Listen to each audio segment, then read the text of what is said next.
Hello and welcome to this special edition of Talk Time. My guest today is the Chief of the Bodoland Territorial Council, Mr. Pramod Boro, a veteran political leader who has huge experience in student politics. He was the longest serving president of the influential All Bodo Students Union before he took up his mantle in politics and became the head of the Bodoland Territorial Council in December 2020. Mr. Pramod Boro, welcome to my show. Namaskar. Namaskar. Time flies. You see, it was in December 15, 2020 that your party, the UPPL, won the elections and you became the chief of the BTC. Now, only 6 months are left for the fresh elections to the BTC, which is slated to be in September this year. Now, how do you look at the last 4.5 years? आप कैसे देखते हैं आपका जो शासन था last 4.5 years में आप कैसे देखते हैं? How do you look at it? Thank you very much आपने ये मुझे बोलने का मौका दिया तो मेरा जो फीलिंग्स है so last 4.5 years it was my like experience experiment and इसमें कुछ अपने आप का जो लंबा समय का जो सोच था my long time vision and mission इसको प्रैक्टिकली करके देखने का एक समय था so it was opportunity for me to understand and also try and test and experiment and do. Right. So in last 4.5 years I have learned so many things. So it was for me, I am as a newcomer politician. So to understand what is politics and what is governance.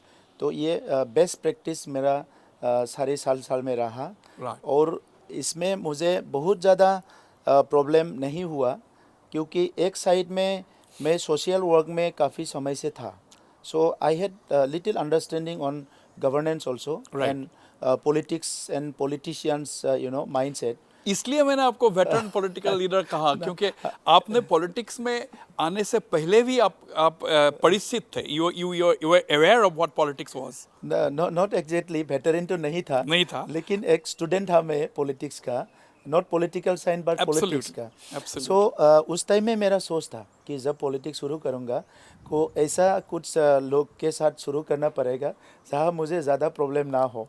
Right. तो it was my opportunity and I am fortunate enough. I started my politics with Dr. Himanta Biswa Sarma ji.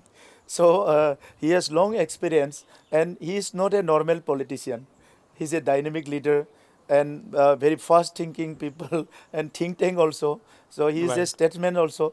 So he is a mix of many ideas. So वो मुझे बहुत support किया और मैंने पहले से ही सोचा था पॉलिटिक्स करूँगा. ये मैंने नहीं सोचा था. जब सोचा था कि पॉलिटिक्स करूँगा तब मैंने सोचा कि कोई ऐसे आदमी से करना पड़ेगा जिससे मुझे तुरंत कुछ सीखने को मिले और मेरा काम करने में कोई झंझट ना हो.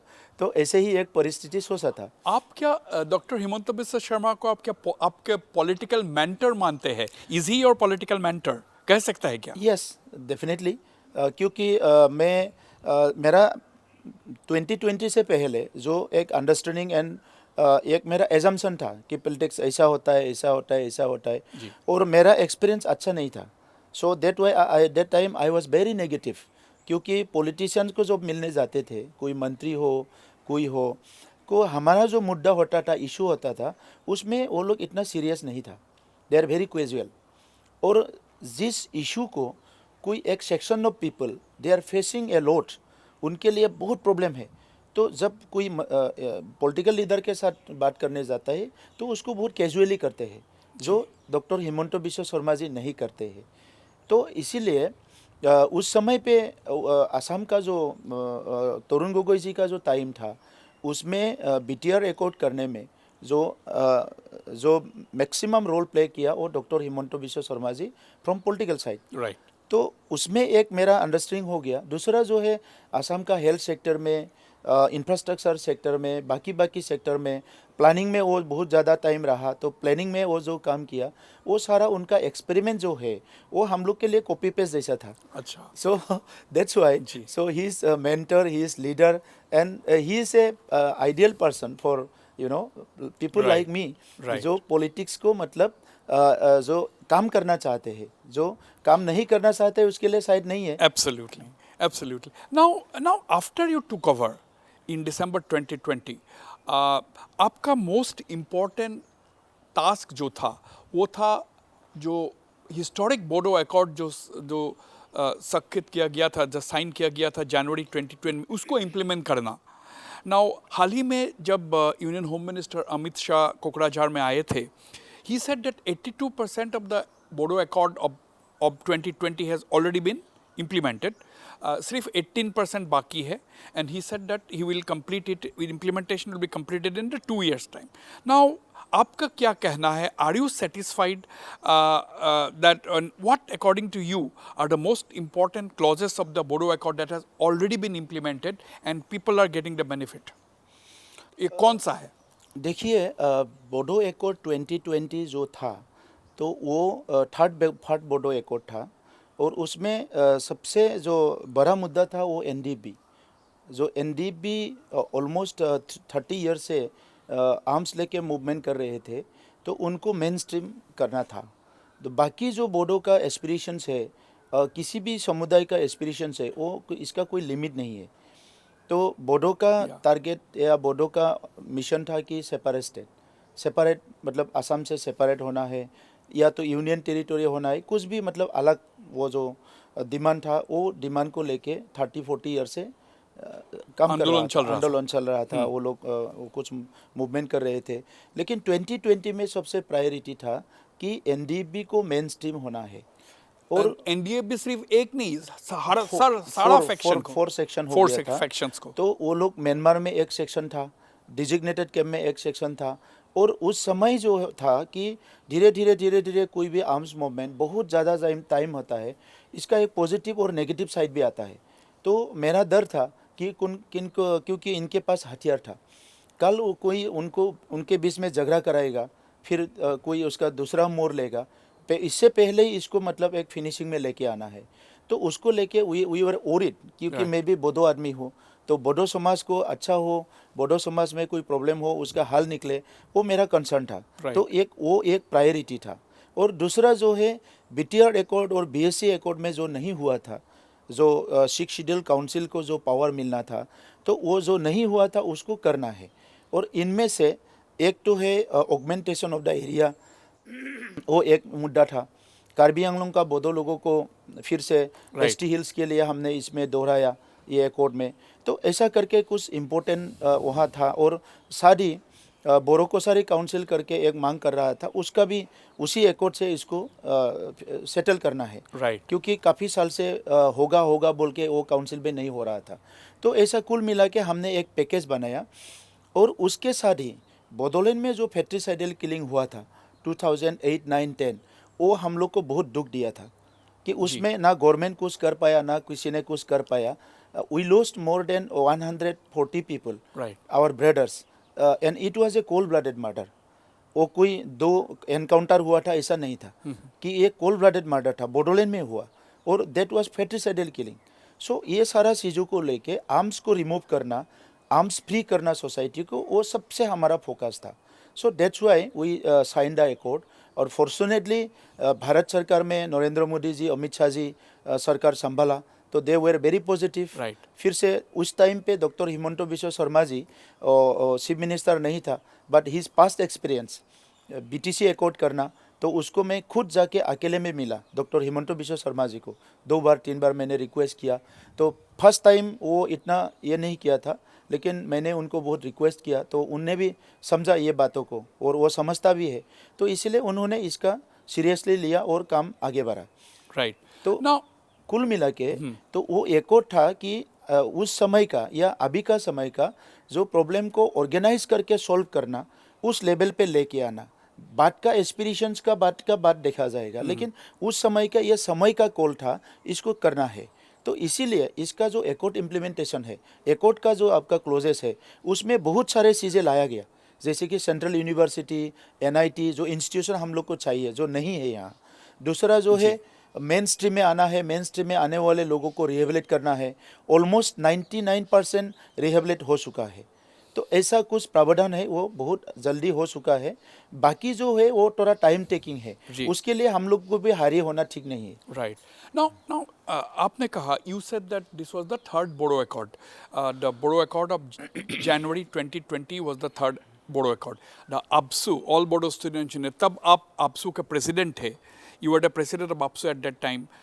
ABSU also is a signatory to this historic Bodo Accord. Now, you knew about when it was worked out from the draft से लेकर के साक्षर तक आपको सब कुछ मालूम है. Now, आप उसके बाद आप जब चुनाव जीता, you became the chief of the BTC. That means your focus was very clear. You had to implement it, क्योंकि ये clause जो है सरकार के साथ आप लोगों ने ही डाला था accord में. आप लोगों ने ही agree किया था. You had agreed to this provision, so it was more, the responsibility was much more on you to implement, isn't it? Yes, Wasbida, what I understood and what I see, all this, ये जो सारा बातें हैं कि अभी accord implementation होने का आज होना चाहिए, कल होना चाहिए, जल्दी होना चाहिए, एक ये डिमांड रहता है। क्योंकि जो लोग मूवमेंट करता है वो काफ़ी सालों से वो सोचते हैं कि ये होना चाहिए। मेरे लिए तो ये आज ही होना चाहिए, लेकिन जो नेशन है, भारत जैसा देश है जहाँ 140 करोड़ लोग हैं और डाइवर्स है, डाइवर्स कम्युनिटी, डाइवर्स कल्चर, सबका नीड जो अलग अलग है, और उसमें कॉन्फ्लिक्टिंग भी है, कॉन्फ्लिक्ट ऑफ इंटरेस्ट भी है। जो मुझे चाहिए वो आपको नहीं चाहिए, जो आपको चाहिए वो मुझे नहीं चाहिए। तो वो सारा चीज़ को देख के सरकार को काम करना पड़ता है। तो मैं सेल्फिश नहीं होना चाहता हूँ, क्योंकि as a being a one community का लीडर था, मैं मूवमेंट कर रहा था, तो उस टाइम में मेरा बात ही रख रहा था, और जो जिस तरीके से रखना चाहिए गवर्नमेंट में इस तरीके से रखा था। कभी थोड़ा सा डिबेट होता था ट्राइपार्टाइट टॉक में, ये नहीं क्यों नहीं होगा, ये क्यों नहीं होगा, संविधान में ये है, ये क्यों नहीं होगा, हम लोग डिबेट करते थे। क्योंकि एज ए सिटीजन और एज ए कम्युनिटी हम लोग को ये चाहिए, लेकिन नेशन का जो इंटरेस्ट है या नेशन का लीडरशिप जो डिसीजन लेते हैं वो भी गलत डिसीजन नहीं लेते हैं, और इसीलिए इम्प्लीमेंटेशन को हम लोग को थोड़ा समय देना चाहिए। और पूरा देश के लिए वो लोग सोच रहा है, काम कर रहा है, तो किसी का 1 साल देर भी हो सकता है, वो बहुत बड़ा बात नहीं है। बट बात ये है कि वेदर दे सीरियसली ये कंसर्न में लिया कि नहीं लिया। That is the point. Now another thing, आपने कहा कि there are a lot of autonomous councils in the northeastern region. But a lot of autonomous councils are not happy with the powers. Now you are one of the leaders of the autonomous councils in the whole of the northeastern region. You are taking the initiative in getting this 125th amendment to the constitution that will give real meaning to the autonomous district councils. Now I understand during Home Minister's visit, Union Home Minister's visit in the last 1 week to 10 days, you also discussed this issue of 125th amendment. Now iska update kya hai, because in certain places the chief ministers are not really supporting, but in the case of Assam, the Assam Chief Minister Dr. Himanta Biswa Sharma is fully backing you in your demand for 125th amendment. Yes. आप थोड़ा बताएंगे विस्तार से ये क्या है? हम लोग बहुत खुश है, और मैं बताना चाहता हूँ कि वी आर फॉर्चुनेट एनफ कि हमारा चीफ मिनिस्टर इसको बहुत अच्छा से समझते हैं, और असम के जो 6 शेड्यूल काउंसिल है इसका स्टेट गवर्नमेंट से सपोर्ट पूरा ठीक से चल रहा है, उसमें कोई प्रॉब्लम नहीं है। 125th अमेंडमेंट आने से आपको क्या मिलेगा? 125th अमेंडमेंट, उसमें हमारे लिए जो नया एकॉर्ड किया है 2020 में, उसमें कुछ नया डिपार्टमेंट है जो अमेंडमेंट के थ्रू आना है, क्योंकि विदाउट मतलब कॉन्स्टिट्यूशनल अमेंडमेंट 6 शेड्यूल को आप कुछ नहीं दे सकता है। तो हमारा पास से कुछ नया डिपार्टमेंट जुड़ा था, उसको हम लोग को मिलेगा। दूसरा जो है 60 करना है, काउंसिल बड़ा है, 35 लाख पॉपुलेशन है, तो इसमें 40 सीट्स था, इसको 60 करना है, तो वो एक हमारे लिए इम्पोर्टेंट है। और फंडिंग का पैटर्न चेंज होगा? फंडिंग का देखिए, फंडिंग का 280 का जो हम लोग फाइनेंस कमीशन का मांग रहा है, वो सबका कंसर्न है कि हम लोग को थोड़ा सा फंडिंग होने से काम करेगा। मैं इसको ऐसा देखता हूँ कि हम लोग को प्रिपेयर होना है। आपको अगर आज ज़रूरत से ज़्यादा पैसा मिलेगा, आप इसको मिस यूज़ करेगा। हमारा काउंसिल में किया हुआ, जो प्रीवियस गवर्नमेंट था उनका ना मिशन ना विजन ना पॉलिसी कुछ नहीं था। इसके लिए उसने क्या किया, बहुत सारे पैसा को फंड को डाइवर्ट करके वो लोग मिसयूज़ किया। तो अभी हम लोग 4 इयर्स में ना हम लोग का लाइबिलिटी है ना हमने किसी भी पैसा को मिसयूज़ किया, प्रॉपरली हम लोग यूटिलाइज किया। तो इसीलिए गवर्नमेंट का जो पैसा है ये ऐसे ही मुफ्त में नहीं आता है, ये ना लोगों प्रमोद का। बोरो जी, अगर 150 में 125th अमेंडमेंट आपको अगर मिल जाता है, ये अमेंडमेंट हो जाता है, तो आपको क्या डायरेक्ट फंडिंग मिलेंगे क्या सेंटर से? देखिए फाइनेंस कमीशन का जो है, जैसे कि म्यूनिसिपैलिटी कमीशन को मिलता है, पंचायत को मिलता है, urban local body, rural local body और कुछ कुछ जो इंस्टीट्यूशन है इसको सेंट्रल गवर्नमेंट से बजट में इसका ईयरमार्क होता है, से इतना फंड मिलेगा इतना फंड मिलेगा। तो ये 125 अमेंडमेंट होने के बाद आर्टिकल 280 को जैसा है ऐसा अगर दे देते हैं तो उसके लिए फंडिंग का ईयरमार्क हो जाएगा कि ये काउंसिल में इतना फंड देना है, इसके लिए इतना, इसके लिए इसके लिए इतना। स्टेट गवर्नमेंट के थ्रू नहीं आएगा मतलब? हाँ, डायरेक्टली वो Direct आ आएगा। जाएगा। हाँ, स्टेट गवर्नमेंट के थ्रू तो आएगा क्योंकि ये ईयरमार्क रहेगा, लेकिन स्टेट गवर्नमेंट के थ्रू तो आएगा क्योंकि फाइनेंस पावर तो इसके पास नहीं है, क्या बोलता है, काउंसिल का पास नहीं है। नहीं है। हाँ, तो उसकी थ्रू पार्शियली बट बेनिफिट ये होगा कि फंड एलोकेशन ईयरमार्क रहेगा। ईयरमार्क रहेगा और Central पार्शियली government फाइनेंस को पार्शियली हम लोग को मिलेगा थोड़ा सा। Absolutely. On that note, we'll go for a short break, but don't go away. I'm in conversation with the Bodoland Territorial Council Chief, Mr. Pramod Boro. When I come back, I'll talk about some of the what transformations has the Bodoland Territorial Council seen in the last 4.5 years.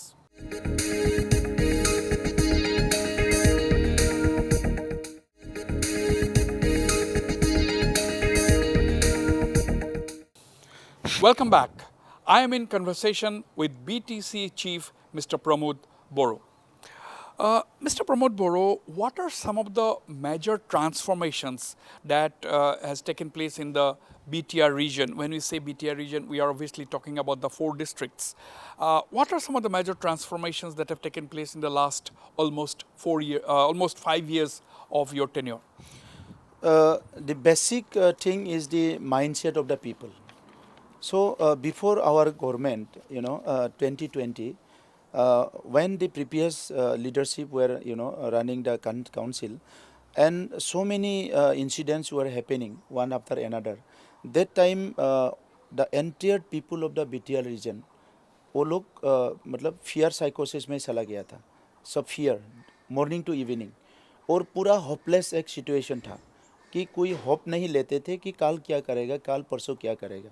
Only they use to talk on security and peace, कि कब normal से आएगा, कब normal से आएगा, कब piece आएगा, वही लोगों का बात था। अभी आप देखिए कि ये जो डर था 4 साल में, ये पूरा का पूरा डर दूर हो गया। अभी लोगों के बीच में डर नहीं है। आप 1 बजे भी कोकराझार में जाइए, बोडोलैंड का किसी भी जगह में जाइए, रात को 1 बजे भी आप 1 बजे भी निकाल सकता है। 1 बजे भी आप निकल सकता है, आराम से वॉक कर सकता है। That is one transformation, it's a big transformation. कि दूसरे जो है सिक्योरिटी, अभी लोग इनसिक्योर थे। 7 days back I was in Udalguri. When I was returning from Udalguri, I saw a big number of the foreigners, they were walking in the street. Udalguri के एक रास्ते में at night? No, in the morning, हाँ, morning time में। लेकिन बोडोलैंड में morning time में भी कोई सोच नहीं सकता था विदाउट सिक्योरिटी एक समय पे। तो इतना अच्छा से अपना गांव जैसा वो लोग घूम रहा है, कोई हमारा लोकल आदमी नहीं है उनके पास साथ। तो मुझे देख के बहुत अच्छा लगा। तो ये जो फियर साइकोसिस है वो दूर हो गया, और उस समय पे लोग सिर्फ सिक्योरिटी एंड पीस एंड हमारा फ्यूचर में क्या होगा ऐसा बात करता था। अभी लेकिन लोगों को क्या करने लगा कि नॉर्मल जो part of the country, normal region में जो होता है कि हमारा डेवलपमेंट चाहिए, एजुकेशन चाहिए, बेटर हेल्थ सर्विस चाहिए, कुछ समाज को ठीक करना है, लोगों का सोच ऐसा हो गया। The transformation is started in the mind set. That was very important कि लोग एकदम पूरा का पूरा उम्मीद ही छोड़ दिया था, फिर अभी सपना देखने लगा, उम्मीद करने लगा, और कॉन्फिडेंट भी होने लगा कि अभी कुछ होगा, अभी कुछ होगा। So that was big transformation. Other is the council government. Normally लोगों का दिमाग में ये था कि काउंसिल गवर्नमेंट जो है कोई गवर्नमेंट नहीं है, ये जस्ट मतलब ये खाने पीने का ये चीज़ है, तो कुछ पैसा मिलता है, उसको ये करना है वो करना है, ऐसा करके चलाना है। तो अभी हमने इस गवर्नमेंट को क्या कर दिया, पूरा गवर्नमेंट का सेटअप में कर दिया। जिसका पुराना लाइबिलिटी था उसको ऑडिट कर दिया, हमने ई गवर्नमेंट स्टार्ट कर दिया, पूरा का पूरा हम लोग उसको जो इंडेक्स है, जो SDG है, सस्टेनेबल डेवलपमेंट गोल का जो इंडेक्स है, उसमें हमारा BTC को जोर दिया कि हेल्थ सेक्टर में हम कहाँ है, पूरा इंडियन डिस्ट्रिक्ट्स में हम लोग का डिस्ट्रिक्ट कहाँ है, आपका एजुकेशन में हम लोग कहाँ है, लाइवलीहुड में हम लोग कहाँ है, जो पॉवर्टी था, जो बिलो पॉवर्टी जो लेवल है उसमें हम लोग कहाँ है, न्यूट्रिशन में हम लोग कहाँ है, सारा हम लोग SDC से जोर दिया ताकि बोडोलैंड का जो 5 डिस्ट्रिक्ट है उसमें भी ठीक हो। आज MMR IMR हम लोग का बहुत ठीक हो गया, अभी पहले बहुत बुरा हाल था। सो एक से एक जो ह्यूमन रिसोर्स डेवलपमेंट के लिए जो आपका अलग अलग सब्जेक्ट्स होता है, मतलब you have demonstrated that you have been carrying out serious governance. Yes, effective and serious governance, और गवर्नमेंट पब्लिक मनी जो है, गवर्नमेंट का जो फंड आता है वो प्रॉपर यूटिलाइज हो हर डिपार्टमेंट में। वाटर रिसोर्स में क्या हो रहा है उसको हमने पूरा स्टडी करके निकाल दिया, क्योंकि यहाँ फ्लड का बहुत प्रॉब्लम था, तो भूटान से आता है, हम लोग तो नहीं कर सकता है, लेकिन आसाम गवर्नमेंट को देखे, आसाम गवर्नमेंट ने बहुत सारा काम किया है यहाँ पे। तो बाकी जो सेक्टर है, एजुकेशन सेक्टर, 30-40 ईयर से स्कूल का रिनोवेशन नहीं हो रहा था, बच्चे बहुत ड्रॉप आउट हो रहे थे, स्कूल का हालत अच्छा नहीं था, स्कूल में टीचर नहीं था, ये सब हमने रेशनलाइजेशन कर दिया और बहुत सारे स्कूल को ठीक कर दिया। ये मुद्दा हम फिर बात करेंगे डिटेल्स में। नाउ प्रमोद बोरो जी, आपने कहा कि ये जो one of the biggest transformation was that there is peace, people can walk around in places like Kokrajhar at night. Now मेरे ये कहना है कि आप और हम हर कोई ये मालूम है कि peace is important, is a prerequisite for development. ना मेरा प्रश्न ये है कि during the last 4 years or 5 years has there been any attempt by any people to form any new militant group to disrupt peace in Bodoland? Yes, 2-3 bar attempt किया गया। ये first attempt हो गया कि एक टीम को जंगल में भेज दिया, पूरा हथियार पकड़ा गया कोकराझार में, तो उसको हमारे मुख्यमंत्री जी ने और हमारा जो असम के पुलिस फोर्स, इंटेलिजेंस या सब मिलके इसको जैसे तैसे रिटर्न किया। फिर दूसरा टीम निकाल दिया था, तो वो टीम भी शुरू करने जा रहे थे, उसको भी जैसे तैसे हमारा मुख्यमंत्री जी के नेतृत्व में हम लोग सब लोग मिलके, पुलिस मिलके उनको भी रिटर्न किया। तो 2-3 बार अटेम्प्ट किया गया, और अभी भी कोई छोटा सा सेक्शन है, दे मे बी पॉलिटिकल लीडर और सम अदर्स, वो लोग सोचते हैं कि ये जो हथियार का एक्टिविटी है वो चलता रहना चाहिए, क्योंकि वो लोग in normal situation they can not think of their political gain, right. तो they think of they making the the entire region abnormal. Right, लेकिन आपको मालूम है कि any militant group, no militant group can be successful without the support of the masses. Some section of the masses उनको support करना ही पड़ेगा, नहीं तो कोई भी मिलिटेंट ग्रुप सस्टेन नहीं कर सकता है। लेकिन आज का तारीख में जो माहौल है, पहले का माहौल छोड़िए, आज का तारीख में आपका क्या ये विश्वास है कि लोगों का सपोर्ट, ऐसा अगर नया मिलिटेंट ग्रुप फॉर्म होगा, क्या लोगों का सपोर्ट उनको मिलेगा? इन नॉर्मल सिचुएशन नहीं मिलेगा, क्योंकि नेचुरली लोग पीस चाहते हैं, अपने फैमिली में सिक्योरिटी चाहिए, समाज में सिक्योरिटी चाहिए। विदाउट सिक्योरिटी मतलब हम लोग आगे नहीं बढ़ सकता है। ये नॉर्मल एक सिचुएशन है लोगों का, और पहले जो आर्मी ऑपरेशन रहा, पुलिस ऑपरेशन रहा for more than 30 years continue, थोड़ा सोसाइटी थोड़ा इम्बेलेंस हो गया, तो ये सारा चीज़ जो है डेवलपमेंट डिस्टर्ब हो गया, तो उसको लोग रिपीट करना नहीं चाहते हैं। लेकिन क्या होता है, वसबिदा you know better than me from your long experience of journalism, कि किसी भी एरिया में अगर आर्म्स का एक्टिविटी बहुत लंबा टाइम तक चलता है, तो उसका आप बाय प्रोडक्ट बोले या डायरेक्ट प्रोडक्ट बोले, एक सेक्शन को लोग निकल जाता है, जो माने हथियार के बारे में थोड़ा सा इनका वो रोमांटिसिज्म रहता है। तो वो एक डर है, क्योंकि उसको निकलने के लिए हम लोग को थोड़ा और समय लगेगा। अभी हम लोग 4 साल में 100% नॉर्मल हो गया ये नहीं सोच सकता है। कोई लोग अभी बोलता है कि हम लोग को फिर से ये करना चाहिए, वो करना चाहिए, क्योंकि वो लॉन्ग टर्म के लिए नहीं सोचता है।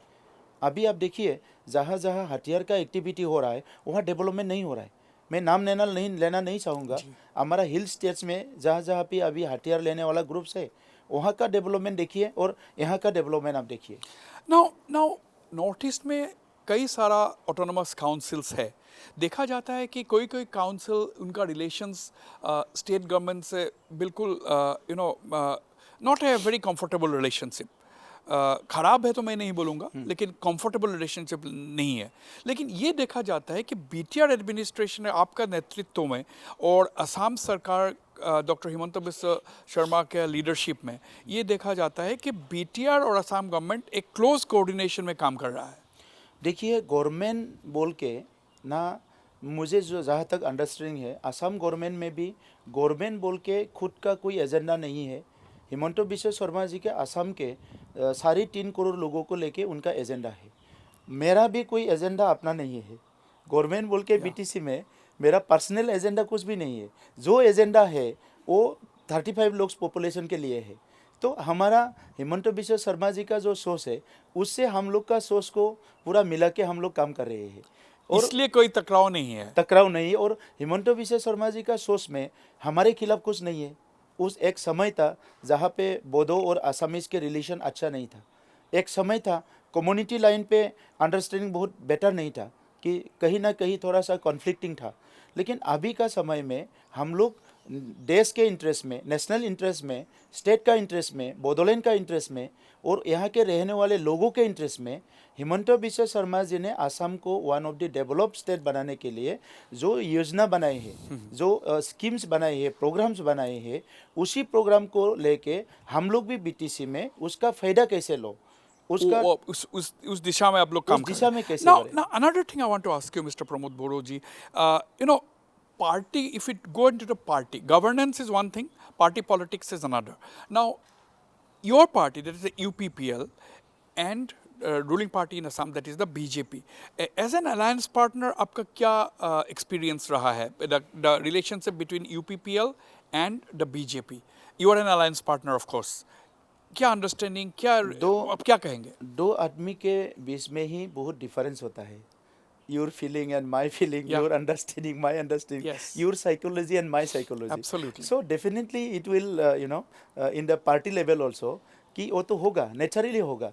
बट हमारा फोकस क्या है, हमारा इंटरेस्ट क्या है, तो उसको देखना चाहिए। तो होता है बीजेपी में भी एक दो आदमी होगा जो they may not be comfortable with me and my party. हमारा पार्टी में भी होगा एक दो आदमी जो वो इतना कंफर्टेबल नहीं भी हो सकता है। लेकिन हमारा जो एफर्ट है, जो हमारा जो फोकस है, वो पब्लिक है। मुझे लगता है कि बीजेपी का भी फोकस वही है। बीटीसी में बोडोलैंड रीजन में 30 इयर्स 40 इयर्स इतना डिस्टर्ब था, लोग हैप्पी नहीं था, लोग बहुत मतलब टेंशन से जीना पड़ता था। वहाँ से लोगों को निकल के लेके आना है। I think BJP agenda is also like that and my agenda is very clear. मुझे पार्टी से, इससे उससे बहुत ज़्यादा ये नहीं है। मेरा फोकस है only and only people of the BTL region and Assam, and if it is possible for me to give some support to the people of the entire country. Absolutely. Now, recently, and few months ago also, some top BJP leaders from Assam, इन्होंने कहा कि इस बार जो BTC में चुनाव होंगे उसमें हम लोग अपने तरफ से will contest the elections alone. हालांकि आप यूपीपीएल अलायंस पार्टनर है, फिर भी बीजेपी का कई नेता ये पब्लिकली बोला है कि हम लोग इस बार आने वाले बीटीसी के चुनाव में हम लोग we will go on our own, will contest on our own. हाल ही में उदालगुड़ी में असम बीजेपी के नए जो अध्यक्ष है, प्रेसिडेंट दिलीप सैकिया जी, उनका भी यही कहना था कि we will contest the elections on our own. तो क्या हो रहा है, आपका क्या कहना है इसमें? देखिए, हर पार्टी का अपना अपना एजेंडा है। May be BJP thinking that हम लोग को अकेले जाना अच्छा है, हम लोग अकेले काम करने का यहाँ एक माहौल बन गया, हमारा सब ठीक है, हम लोग का इतना बिग पार्टी है तो हम लोग क्यों मतलब अकेले ना कंटेस्ट करें, वो हो सकता है। उसमें कोई बुरा बात नहीं है वो बोलने में। और may be eight their level कि वो लोग वो सोचते हैं, मेरा उसमें कुछ बोलना नहीं है, क्योंकि वो उसका इंटरनल एंड पर्सनल मामला है वो पार्टी का। लेकिन मेरा जो बात है कि बीटीसी को हमने काफ़ी सालों के बाद साढ़े 4 साल ही अच्छा देखा, यहाँ के लोगों का अच्छा देखा, हम लोग के पीस देखा, सिक्योरिटी देखा, हंसी देखा। पहले हंसना भूल गया था, यहाँ के लोग डर डर के जीते थे। तो अभी अच्छा लगता है कि मेरा गांव के लोग हंसना शुरू किया, बिहू में हमारा बिहू फेस्टिवल मनाना शुरू किया, दुर्गा पूजा मनाना शुरू किया, कोई ईद मनाना, कोई आपका रमज़ान मनाना, कोई क्रिसमस मनाना अच्छा से शुरू किया। तो बहुत देख के बहुत अच्छा लगता है कि all are in happy mood. So उस समय पे लोगों को देख के मैं कभी कभी थोड़ा सा इग्नोर करता हूँ, कौन क्या बोलता है नहीं बोलता है। हाँ, तो लेकिन अगर हाँ, अगर अभी तो देखिए कि हम लोग नेशनल लेवल पे भी हमारा 2 MP है, इतना बड़ा 543 में 2 MP कितना इम्पोर्टेंट है मुझे तो नहीं पता, उन लोग को बट ज़्यादा अब पता लोग होगा। एनडीए के अलायंस एनडीए पार्टनर के है। अलायंस में असम में भी हम लोग का 7 MLA है, तो वो कितना इम्पोर्टेंट मुझे तो नहीं पता, लेकिन इन लोग को पता होगा कि ये 7 MP कितना इम्पोर्टेंट है। और काउंसिल में हमले सरकार चल रहा है, तो आपका ये और पूरा विश्वास है कि ये, इसमें इस हाँ, सर्कल जो चलाने में या हम लोग कोई, मुझे नहीं लगता है हमने कभी भी बीजेपी को या ये अलायंस टीम को कभी भी कहीं ना कहीं हम लोग कुछ प्रॉब्लम क्रिएट किया, कोई ट्रबल क्रिएट किया, ऐसा तो मुझे नहीं लगता है। सो इन बोडोलैंड कंसर्न तो आज बीजेपी का को प्रायोरिटी हो गया है कि बोडोलैंड को लेना ही है, तो उनका एजेंडा होगा, तो मेरा भी तो कंसर्न अलग है। तो but as the leader of the UPPL आपका, लेकिन जो जो बोल रहा है, लेकिन आपका ये पूरा विश्वास है कि ये अलायंस अटूट रहेगा, ये अलायंस स्ट्रांग रहेगा?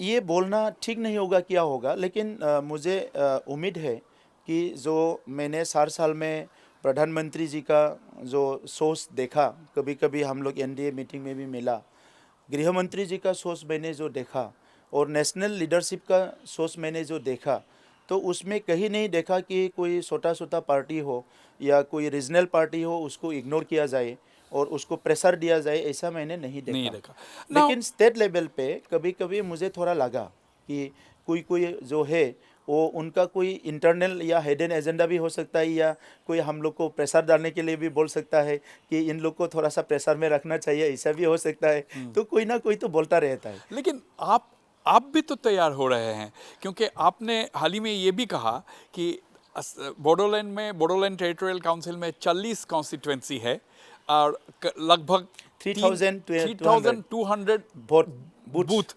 बूथ्स है। 40 कॉन्स्टिट्यूंसी और 3,200 बूथ। आपने हाल ही में कहा कि आप पूरा ताकत लगा करके ये सारा 40 कॉन्स्टिट्यूंसी और 3,200 बूथ में आप काम कर रहे हैं। आप मीन्स यूपीपीएल आपका नेतृत्व में, ये भी तो आप कर रहा है। इसमें 2 पॉइंट है वजबिता। एक पॉइंट है कि मुझे लोगों से बहुत प्यार है, तो मैं 40 कॉन्स्टिट्यूंसी में रीच आउट होना चाहता हूँ, और ये मौका मैं खोना नहीं चाहता हूँ कि पॉलिटिक्स में आके लोगों से जुड़ने का, उसका प्रॉब्लम सुनने का।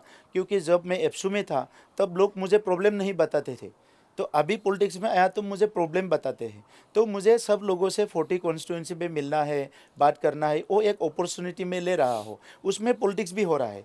दूसरा जो है, थोड़ा हम लोग तो न्यू जनरेशन का आदमी है, तो साइंटिफिकली सोचना पड़ेगा। तो इसीलिए 3,200 जो बूथ है उसमें कहाँ कौन क्या काम कर रहा है, आजकल तो ऐसे ही होता है, कोई सर्वे होता है, मैनेजमेंट होता है, सब लोग देखता है। तो मेरे पास भी बहुत MSW किया हुआ, MBA किया हुआ, बहुत पढ़ा लिखा लड़का लोग है, तो सबको लगा दिया भाई सबका टारगेट है, तो देखो एक्सपेरिमेंट करो खुद को, क्या हो रहा है, क्या होगा बाद में, क्या हो रहा है बाद में देखा जाएगा।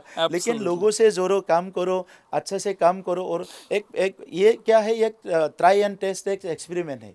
एक छोटा सा रीजनल पार्टी का काम करने में एक ग्राउंड मिला, तो उसमें हम लोग को खुद को ट्राई एंड टेस्ट करने का एक बहुत बड़ा एक अपॉर्चुनिटी है। एब्सोल्युटली एक्सपेरिमेंट करते रहो, रिजल्ट क्या होगा बाद में देखा जाएगा। That's what mister Pramod Boro is saying. I will take a short break, don't go away, I will be right back. I am in conversation with BTC chief mister Pramod borrow.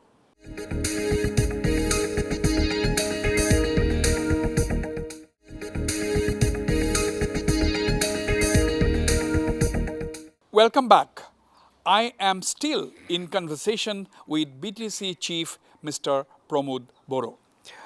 Pramod Boro ji, you have taken up a lot of initiatives, particularly in boosting sports like football. You are trying to make BTR a child-friendly region, and you are also giving a lot of support to students to compete national level competitive exams like the UPSC and others. Now, can you elaborate a little bit on what are your focus as far as the youths are concerned in Bodoland?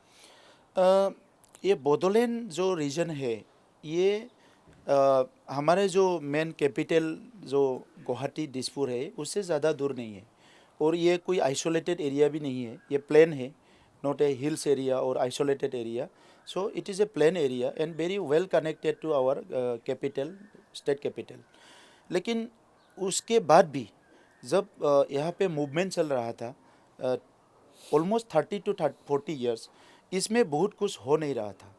तो human society development को अगर देखें, हम लोग कोई एक particular मतलब aspect को नहीं देख सकता है कि ये बैलेंस होना पड़ेगा और इंक्लूसिव होना पड़ेगा. तो हम एक ही मुद्दा को अगर इकोनॉमिक डेवलपमेंट को देखें, बाकी को नहीं देखेंगे तो वो इम्बैलेंस होगा. सो हमने देखा कि 35 लाख पॉपुलेशन है और 26 कम्युनिटीज़ है. हर कम्युनिटी का एस्पिरेशन अलग है, सोच अलग है, but they are facing the same problem. Infrastructure, रास्ता चाहिए, ब्रिज चाहिए, स्कूल चाहिए, कॉलेज चाहिए, अच्छा एजुकेशन चाहिए, इकोनॉमी चाहिए, सब चाहिए. तो हमने क्या किया, गवर्नमेंट में आने के बाद मैंने देखा कि पुराना गवर्नमेंट का कोई मिशन विजन पॉलिसी कोई छोड़ के गया क्या, तो उसमें नहीं था, zero. Only they are just taking the money from the state and आधा खा लिया, आधा इधर उधर फेंक दिया, मतलब ऐसा होता रहा था. तो हमने क्या किया, तुरंत गवर्नमेंट बनने के बाद हम लोग started with making some planning and policies कि किस सेक्टर में हम लोग क्या करेंगे. देखा कि एजुकेशन इज़ द सबसे प्रायोरिटी, क्योंकि एजुकेशन ही एक समाज का बैकबोन है, एक समुदाय का बैकबोन है. It is the backbone of the society and nation. So education को फास्ट पकड़ना है. तो हमने एजुकेशन में टीचर ट्रेनिंग शुरू किया. बेंगलोर में हमारा टीचर्स को भेज के ट्रेनिंग कर दिया. दिल्ली में भी हमने भेजा था इंटरेक्शन प्रोग्राम कोई स्टेट के साथ. और असम का जितने भी मतलब पॉलिसी चल रहा था उनका भी हमने रिव्यू करके हमारे काउंसिल में कैसा चल रहा है उसको कर दिया. तो आपको देखा HSLC एग्ज़ाम में एंड हायर सेकेंडरी जो एग्ज़ाम है, बोर्ड एग्ज़ाम, उसमें हमारा BTR डिस्ट्रिक्ट भी ओल असम में टॉप आने लगा. तो देखा कि हम लोग पीछे नहीं है, हमारा बच्चे पीछे नहीं है. तब हम जाके सुपर 50 शुरू कर दिया कि यहाँ से भी एडमिनिस्ट्रेटर निकालना है, डॉक्टर इंजीनियर निकालना है. तो इसमें विषय पे हमने किया. एक JEE इंजीनियरिंग के लिए 50 बच्चे 3 साल हो गया. मेडिकल के लिए, नीट के लिए 50 बच्चे 2 साल हो गया. APSC के लिए 2 साल हो गया, 50 बच्चे दिल्ली गुवाहाटी में भेजना. और 3 साल होने वाला है दिल्ली में, जो है 50-50 करके हम लोग UPSC के लिए भेज रहा है. Right. तो वहाँ से बहुत अच्छा रिजल्ट निकाल के आया. दूसरा, हमने ये पोस्ट ग्रेजुएट फेलोशिप भी हम लोग स्टार्ट कर दिया और पूरा का पूरा कॉलेजेस को हम लोग फंडिंग करना शुरू किया. किसका छोटा छोटा इंफ्रास्ट्रक्चर कमी था, किसका डिजिटल क्लासरूम नहीं था, किसका टॉयलेट नहीं था. तो अभी 1700 स्कूल कॉलेजेस हमने रिनोवेशन करके अच्छा कर दिया. 1700 इन 4.5 years इन काउंसिल एरिया. और टीचर का रेशनलाइजेशन हमने कर दिया, टीचर नहीं था. तो एजुकेशन धीरे धीरे अच्छा हो गया. अभी स्पोर्ट्स में क्या है, हम लोग बोडो लोग या ट्राइबल लोग फुटबॉल खेलते हैं, ये हिल्स में भी खेलते हैं. हमारा फुटबॉल में बहुत इंटरेस्ट है, ये फेस्टिवल जैसा हो जाता है. अक्टूबर महीने में आपका सितंबर अक्टूबर में अगर बोडोलैंड में आएंगे, आप हर गांव में फुटबॉल मैच देखेंगे. तो उसके लिए हमने फुटबॉल को टारगेट किया और उसको ही हम लोग थोड़ा सा प्रमोट करने के लिए under 13 all Bodo student union करता है, हम लोग सपोर्ट करते हैं. उसके बाद जो भी इवेंट्स या स्पोर्ट्स होता है हम लोग सपोर्ट करते हैं. और गांव में जो होता है इनको भी सपोर्ट करना शुरू कर दिया. उनका अवार्ड हमने घोषणा करना शुरू किया. हम लोग ISPL बनाया, इंटर 6 शेड्यूल प्रीमियर लीग. उसके बाद दुरन कप यहाँ आ गया. तो फर्स्ट दुरन कप जो आया था, हमारा चीफ मिनिस्टर ने, डॉक्टर हिमंत बिश्व शर्मा जी ने मुझे बोला कि प्रमोद दुरन कप आ रहा है, तुम भी एक ले जाओ. तो मैंने ये अपॉर्चुनिटी लिया कि क्योंकि कोकराझार में एक माहौल बनाना था, पॉजिटिव माहौल. जब लोग आएंगे, लोग जाएंगे, जो देखेंगे, थोड़ा सा फेस्टिवल होगा, थोड़ा सेलिब्रेशन होगा, तब अच्छा होगा. तो दुरन कप हम लोग फर्स्ट सेकेंड दुरन कप किया, जहाँ पे रक्षा मंत्री जी आए, बहुत सारे ऑफिसर्स आए, आर्मी ने इसको किया. तो एक अलग माहौल बन गया. तो तामुलपुर ने हमने एशियन खो खो चैंपियनशिप यहाँ पे किया, जहाँ पे एशियन खो खो नेपाल का, इंडोनेशिया का, बहुत सारे कंट्री का लोग आके तामुलपुर में रहा. जब एक तामुलपुर को बहुत डरते थे और तामुलपुर में आके रहा. ऐसा करके बहुत सारा स्पोर्ट्स में हमने काम शुरू किया. तो धीरे धीरे यूथ का जो माइंडसेट है वो डेफिनेटली पॉजिटिविटी में आ गया. तीसरा जो है इकोनॉमिक एक्टिविटी के लिए हमने क्या लाइवलीहुड में बहुत सारा काम किया. हम लोग लाइफ स्टॉक रेयरिंग में, हैंडलूम में, सेरिकल्चर में, ये सारा बहुत पोटेंशियल एरिया है। और एग्रीकल्चर को हमने फोकस किया। एग्रीकल्चर में किया हुआ 2019-20 में बोडोलैंड रीजन में जो हम लोग का एग्रीकल्चर प्रोडक्शन का जो ट्रांजैक्शन था, खरीदना बेचना, वो 1900 करोड़ था 1920 में। लेकिन 23-24 में वो 3600 करोड़ हो गया। तो हम लोग ऑलमोस्ट डबल हो गया। तो उसको हमने पूरा ऑर्गेनाइज किया, क्योंकि लोग एग्रीकल्चर में बहुत काम करते हैं, उसको थोड़ा सा हम लोग टेक्निकल सपोर्ट देना शुरू किया। तो ऐसा करके इकोनॉमिक साइड में भी हमने पूरा फोकस किया, और ये हो पाया क्योंकि यहाँ पीस है। Absolutely. Now, another issue that is of concern is the issue of healthcare and connectivity. I am asking you this question because from last many years in the past, this was a matter of major concern, healthcare and connectivity. आप परिस्थिति कैसा है? Health connectivity में काफ़ी सुधर गया है कि हमारा, मैंने गवर्नमेंट में आने के बाद पूरा स्टडी किया, सर्वे किया।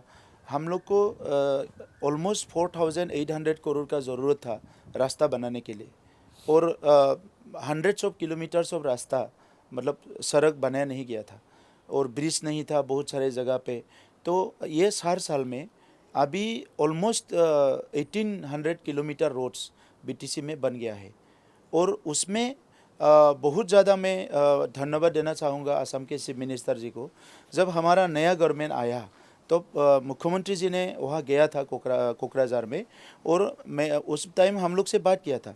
तो सबसे इम्पोर्टेंट क्या है, हमने बोला रास्ता है। तो वो एक गुडविल मिशन बना दिया तुरंत, और 500 करोड़ मतलब बिगिनिंग में वो दे दिया। तो उससे हमने बहुत रास्ता बनाया। सेकेंड गुडविल मिशन फिर 500 करोड़ दिया। तो ये 1000 करोड़ से हमारा बहुत रास्ता बन गया है। बाकी जो है असम माला का रास्ता बनाया, जो असम में ही एक मॉडल है रास्ता का, नेशनल हाईवे जैसा। तो वो भी रास्ता काफ़ी हमारा एरिया में हो गया। और मुख्यमंत्री जी का रास्ता, PMGS का रास्ता, कुल मिला के हमारा यहाँ काफ़ी जो रोड कनेक्टिविटी है इम्प्रूव हो गया। और भी बहुत कुछ करना है, वो हम लोग कर रहे हैं प्रायोरिटी में लेके। दूसरा आपने बताया कि हेल्थ केयर में क्या है, आपको जैसे मैंने बोला पहले भी, कोकराझार और हमारा जो डिस्ट्रिक्ट था वो नेशनल अगर इंडेक्स को देखे, बहुत सारे इंडेक्स में हम लोग बहुत पीछे थे, या नेशन में ही हम लोग का वर्स्ट कंडीशन में था एक समय पे। लेकिन अभी हमारा 4 जिला बहुत ऊपर आ गया। कोकराझार में MMR IMR बहुत बुरा था, कोकराझार ठीक हो गया। सिर्फ उडालगुरी में टी गार्डन एरिया में हम लोग थोड़ा पीछे है। बाकी मोर्टेलिटी जो है ये पूरा का पूरा हम लोग नेशन और स्टेट का लेवल का भी 4 डिस्ट्रिक्ट में नीचे आ गया, वो बहुत अच्छा है। दूसरा है आपका जो वेक्टर बोर्न डिजीज, बाकी मलेरिया वगैरह होता था, इस साल आपका मलेरिया आउटब्रेक हुआ सिरंग कोकराझार में। लेकिन स्टेट गवर्नमेंट के इंटरवेंशन, मुख्यमंत्री जी के सपोर्ट, हमारा मेडिकल कॉलेज और BTR सरकार के जो हम लोग का काम किया, उसमें within 1 month we could contain it. वो थाउजेंड्स में चला गया था, लेकिन 1 महीने में हमने उसको कंटेन कर दिया। तो उसके लिए स्टडी रिसर्च यूनिट भी हमने बना दिया। और बाकी जो डिजीज है, अभी जैसे कि हंस फाउंडेशन हम लोग को सपोर्ट करा है, उनका 20 MMU हमारा गांव घूमता है, हम लोग हेल्थ कैंप भी करता है। और हम लोग देख रहा है कि कहाँ पे PHCA CHCA जहाँ डॉक्टर नहीं था, उसको थोड़ा रेशनल करके, उसको थोड़ा सा कहाँ पूछ करना चाहिए, कहाँ लेके जाना चाहिए, वो बैलेंस करके हम लोग काम कर रहे हैं। और हम लोग का खुद का रोग निर्मूल BTR करके एक मिशन है। और MMR IMR को फिनिश करने के लिए हम लोग ने क्या रखा, एक आई ऑनसाई बिठंगी करके नया प्रोजेक्ट बनाया, जहाँ हाई रिस्क प्रेग्नेंट जो वुमेन होगा उसको हम लोग बिफोर डिलीवरी 6 महीने से उनको 1000 करके देंगे, और डिलीवरी के बाद 4 महीना और हम लोग 1000 करके देंगे, मतलब देना शुरू हो गया। तब क्या होगा, उनका न्यूट्रिशन फूड बाकी में उनका सपोर्ट हो जाता है। अच्छा, तो हेल्थ में हम लोग we are very serious on health. Right.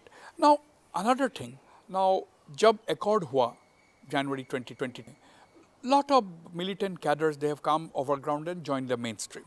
तो अभी रफ एस्टिमेट में 5000 से भी अधिक जो उग्रपंथी थे, former rebels, they come overground. Now these youths are obviously they want an alternative means of livelihood. तो अभी क्या करेगा? नाउ रिहेबिलिटेशन सुनाई जा रहा है कि they are being rehabilitated. Now are you happy with the rehabilitation process of this former militants? अभी ये लोग क्या कर रहा है अभी? नहीं, गवर्नमेंट ने जो किया है उससे वी आर वेरी हैप्पी कि थोड़ा सा रह गया था 600 समथिंग, उसको हाल ही में दे दिया. तो कुल मिला के 99% रिहेबिलिटेशन हो गया है जो उन लोग का केडर से, ओरिजिनल केडर से।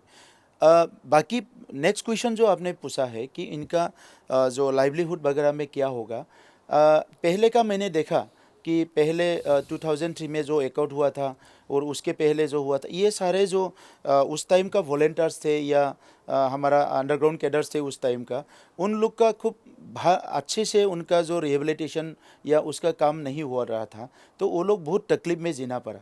तो अभी इसमें ऐसा ना हो, इसीलिए हमने एक ऑल्टरनेटिव अरेंजमेंट करके रखा, फिन रडमखांग करके एक कोऑपरेटिव मूवमेंट हमने शुरू कर दिया, जहाँ पे बीटीआर गवर्नमेंट की तरफ से हमने 5 करोड़ दिया और कोऑपरेटिव को अभी से मोर देन 27 कोऑपरेटिव वो लोग बना दिया। तो वो लोग इकट्ठा होके, क्योंकि बहुत सारे वहाँ मेंबर्स होंगे जो अपने अकेले कुछ नहीं कर सकते हैं, राइट। तो उसका एजुकेशन भी इतना नहीं है और फाइनेंशियली भी वो इतना साउंड नहीं है, तो इन लोग तकलीफ में ना हो इसके लिए हमने फिन रडमखांग करके ये इनको जो है अलग अलग जगह पे, कोई पोल्ट्री के लिए, कोई राइस मिल के लिए, कोई गोडाउन के लिए, कोई डायरी के लिए, अलग अलग पे उन लोग को एंगेज करने का काम शुरू कर रहे हैं। वो बहुत अच्छी तरफ चल रहा है, थोड़ा स्लो है but it's a good initiative. और ये जो है बाकी जो अंडरग्राउंड ग्रुप मेन स्ट्रीम हुआ है अलग अलग कम्युनिटी का, वो लोग भी इसको ले सकते हैं। एब्सोल्युटली ना। और एक बात मेरा प्रश्न है कि बीटीआर का just in the international border, Chirang का border to be specific, you have Bhutan. Now Bhutan is coming up with a mega city which is a direct vision of the His Majesty the King of Bhutan. Now ये गेलेफो mindfulness city जो होगा उसमें एक international airport रहेगा। कुकराझार से सिर्फ 50-60 kilometre दूर है, चिरांग से तो और भी पास है, 30-40 किलोमीटर से। Now the road and rail link जो है गेलेफो माइंडफुलनेस सिटी, वो तो बीटीआर का थ्रू ही जाएगा। भारत सरकार ने 3,500 करोड़ का एक रेलवे लाइन का घोषणा कर दिया है। Now how is BTR preparing itself to take advantage, क्योंकि इतना बड़ा ग्लोबल सिटी अगर होगा इतना पास में, तो आप भी तो चुप नहीं बैठ सकता है, आप तो को भी तो थोड़ा सा प्रिपरेशन होना पड़ेगा। तो आप क्या कर रहे हैं इस दिस में? एक तो है हम लोग बहुत खुश है, we are blessed because of the Himalaya पहाड़ है और भूटान है हमारे साथ में। और हम लोग का बहुत कोर्डियल रिलेशन है, मतलब एकदम एंशियंट टाइम से ही अच्छा रिलेशन है। और हम लोग ईच अदर कुर्मा बोलते थे पहले, लेकिन जब अंडरग्राउंड मूवमेंट हुआ तब से थोड़ा सा रिलेशन थोड़ा ख़राब हो गया था, मतलब गैप हो गया था। लेकिन उससे पहले से ही भूटान से आना जाना रहता है और ईच अदर कुर्मा बोलते थे। तो उसको लेके फिर हमारे साउथ भूटान में, जो साउथ ईस्ट भूटान में, इसमें जो माइंडफुलनेस सिटी को प्लान किया गेलेम्फू में, हाँ। हम लोग बहुत खुश है। और उसके लिए हम लोग की तरफ से हमारा चीफ मिनिस्टर जी से बहुत बार बात हुआ, वो भी एक बड़ा प्लान रखा। दादगारी हम लोग का पॉइंट है जो भूटान से जुड़ा हुआ है जी। तो उसमें हम लोग तुरंत 28 करोड़ हमने सैंक्शन किया है ये दादगारी को डेवलप करने के लिए। और उसके साथ एंटायर चिरांग डिस्ट्रिक्ट में माइंडफुलनेस सिटी को टारगेट करके हम लोग का रिजॉर्ट बनाना, कुछ अलग अलग चीज़ें बनाना, स्टेडियम बनाना, हेलीपैड बनाना, ये सारा प्लान हम लोग कर रहे हैं। और कोकराझार और चिरांग 2 डिस्ट्रिक्ट है इसका जो ज़्यादा बेनिफिट मिलेगा, और उसमें एंटरप्रेन्योर डेवलप होगा, हमारा प्रोडक्ट जो है वो बेच पाएंगे। और भूटान ऑर्गेनिक स्टेट कंट्री है, तो वहाँ का ऑर्गेनिक, हमारे यहाँ भी हम लोग ऑर्गेनिक प्रोडक्ट शुरू करने के लिए इस साल उसको ही नज़र रखते हुए 420 VCDC में, पंचायत में 420 organic production training and production centre का हम लोग प्लान कर लिया है। या सब ऑर्गेनिक फूड्स के लिए।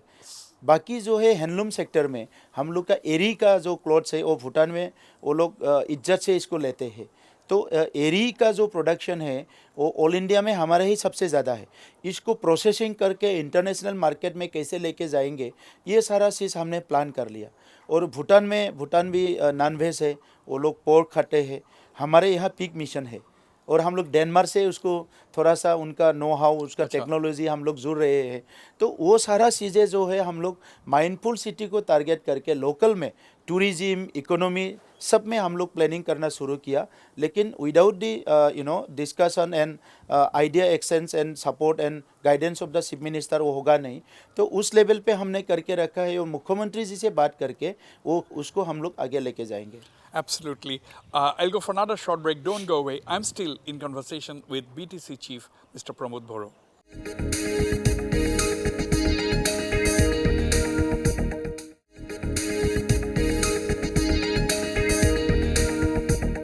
Welcome back. I'm in conversation with BTC Chief, Mr. Pramod Boro. Now, you have said recently that you are doing a lot to about the untapped tourism potential in Kokrajhar. There is a lot of potential which is untapped. You are trying to work on that, and along with other places of BTR. You've also said that Manas National Park should be promoted as an adventure tourism destination, and you are also planning to introduce river rafting in the Beki River. So, can you elaborate a little bit? Tourism side में आप क्या कर रहे हैं अभी? अभी first point था, tourism development करने के लिए किसी भी एरिया में पीस होना पड़ेगा और उसमें सिक्योर्ड होना पड़ेगा, क्योंकि कोई भी लोग बाहर से जब आते हैं तो वो पूछते हैं कि वो how peace is the area, whether there is security और नॉट। तो पहले तो उसमें ही हम लोग का सबसे डिसएडवांटेज था, because Bodoland region was known as violent region and disturb region for many years. तो अभी क्या है, इसको धीरे धीरे जब पीस हुआ, ऑटोमेटिकली एंड नेचुरली जो फुटफॉल है टूरिस्ट का वो ऐसे ही हम लोग का बढ़ गया।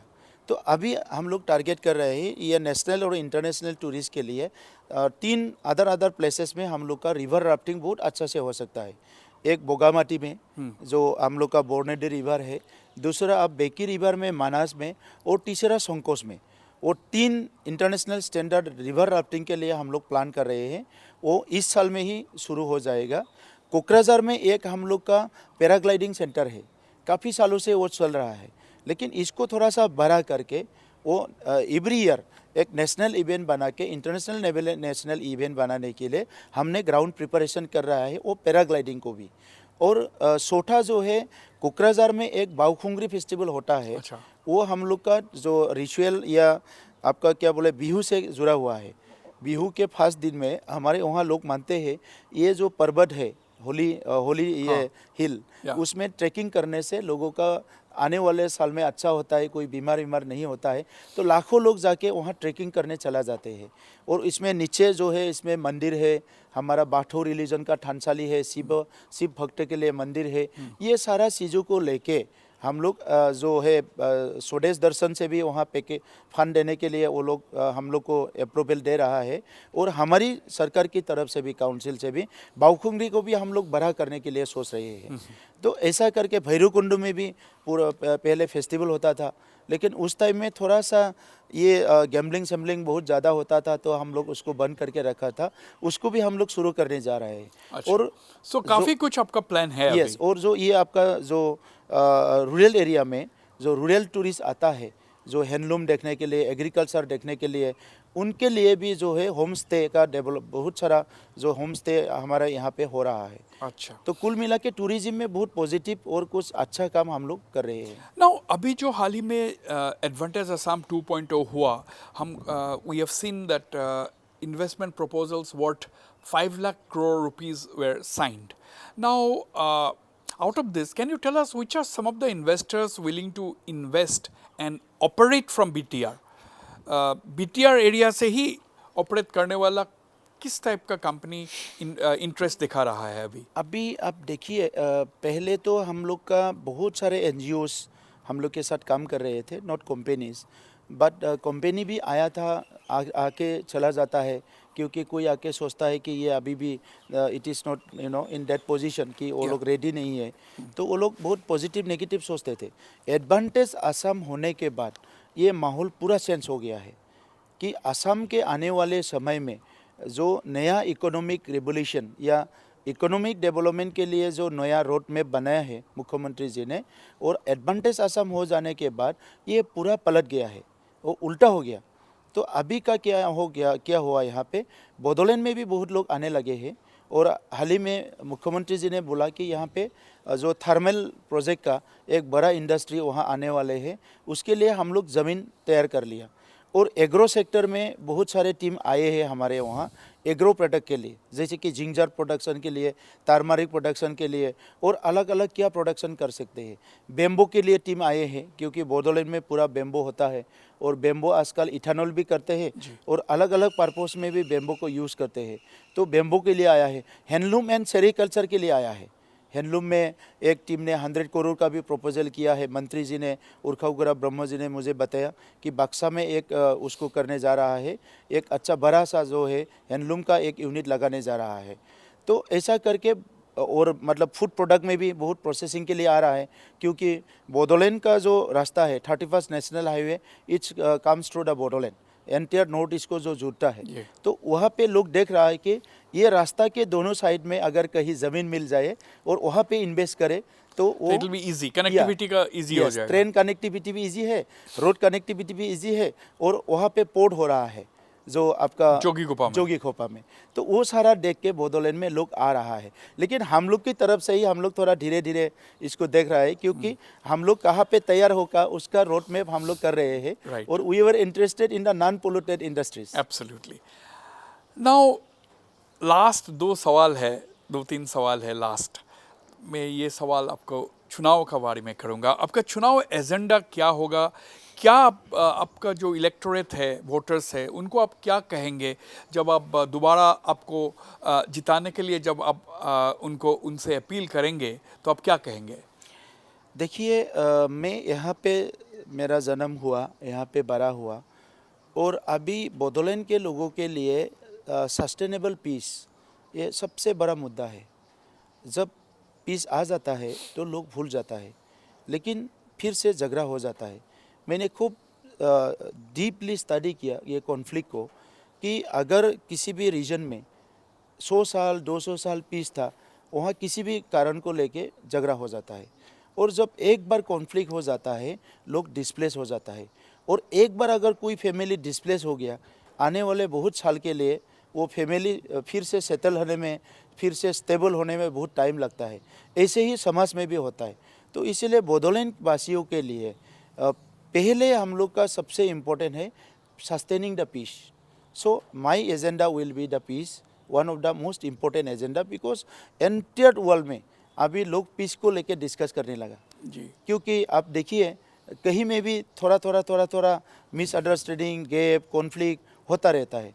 तो इसीलिए हमारे आने वाले जनरेशन को पीस को कैसे सिखाना है, लाभ कैसे सिखाना है, को एग्जिस्टेंस, एक दूसरे से एक जैसे को एग्जिस्ट करना है, वो सारे चीज़ को हम लोग को एक तो समझना है। दूसरा जो है कम्युनिटी एस्पिरेशंस।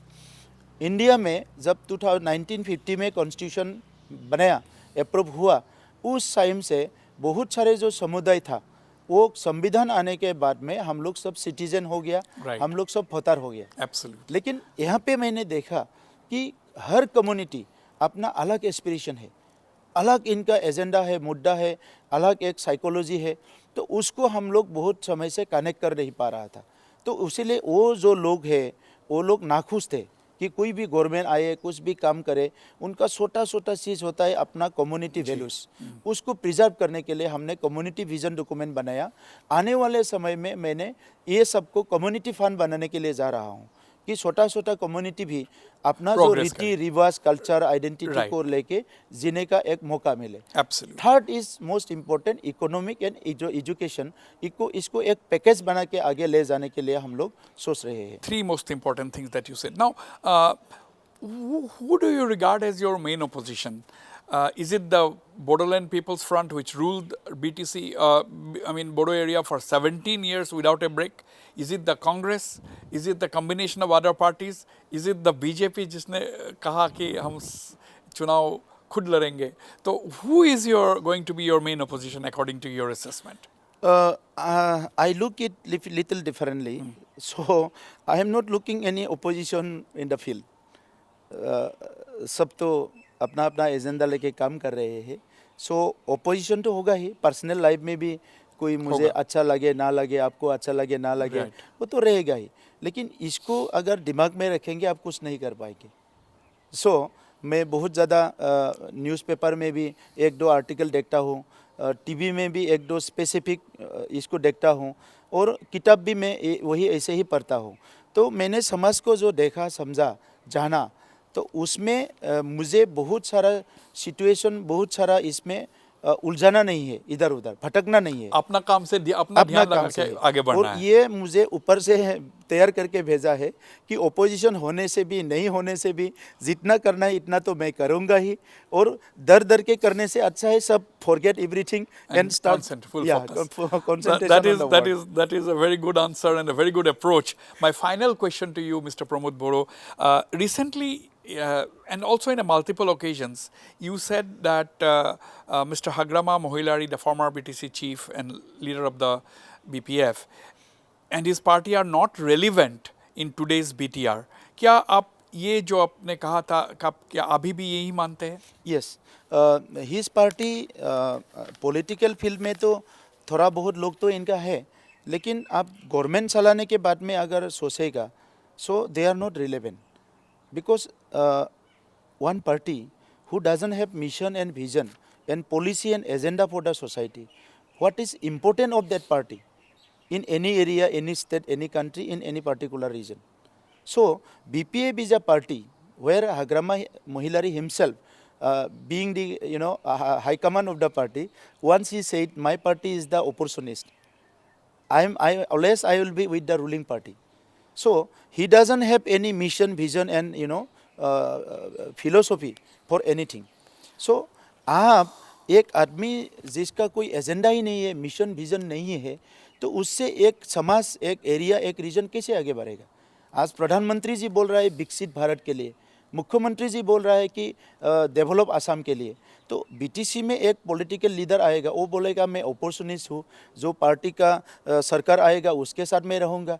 अरे आपका तो कुछ होना चाहिए, नहीं तो आपको क्यों चाहिए लोगों को, और आपका जैसा पार्टी को लोगों के लिए क्यों चाहिए?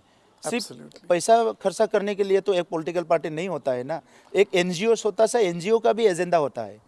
Absolutely, absolutely. These elections are coming, political temperatures अभी बढ़ने वाला है, Pramod Boro ji, and I would like to wish you all the best. And at the end of the day, I always say, voters are the king. Thank you. Thank you.